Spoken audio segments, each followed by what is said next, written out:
Good morning, children. Today's our class is divided into two parts. In the first part, we will discuss about the art integrated project, which is a part of your syllabus, and in the second part, we will have a regular class. Okay, children. This year, CBSE introduced a new concept of art integrated project.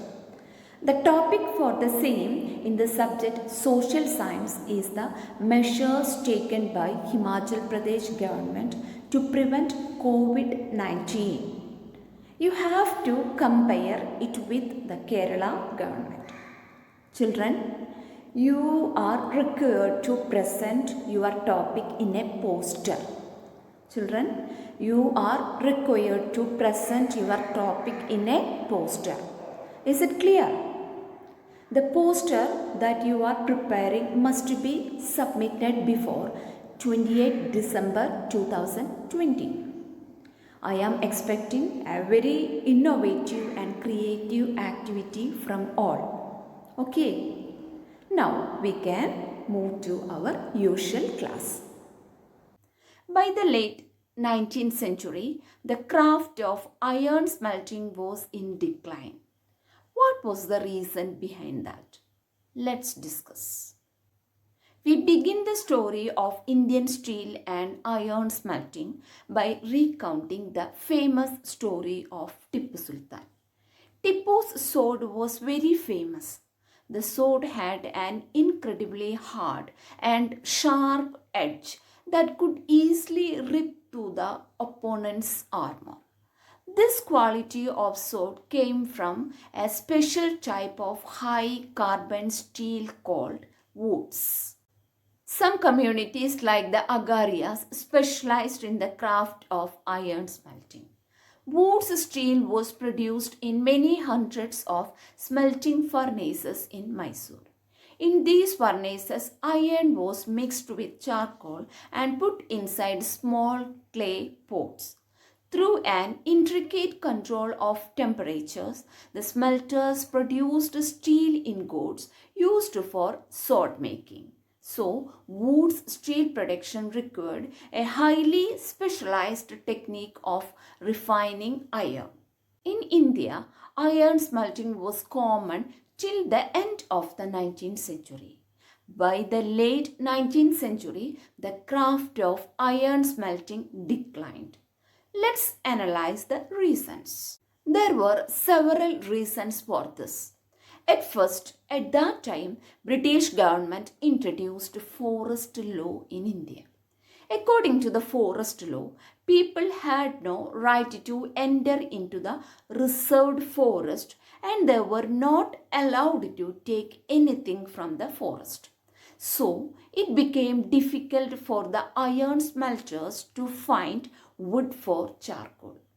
Getting iron ore was also a big problem. Hence, many gave up their craft and looked for other jobs. In some areas, the government did grant access to the forest. But the iron smelters had to pay a very high tax to the forest department. This reduced their income. Another reason, by the late 19th century, iron and steel was being imported from Britain.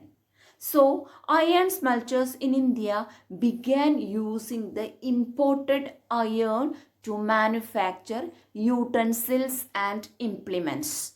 By the early 20th century, the artisans producing iron and steel faced a new competition as new iron and steel factories come up in India. Now, let's discuss about the topic iron and steel factories come up in India and the history of the setting up of Tata Iron and Steel Company, TISCO. In the year 1904, Charles Watt and Dorabji Tata explored the hill pointed out by the Agarias people and found one of the finest iron ores in the world.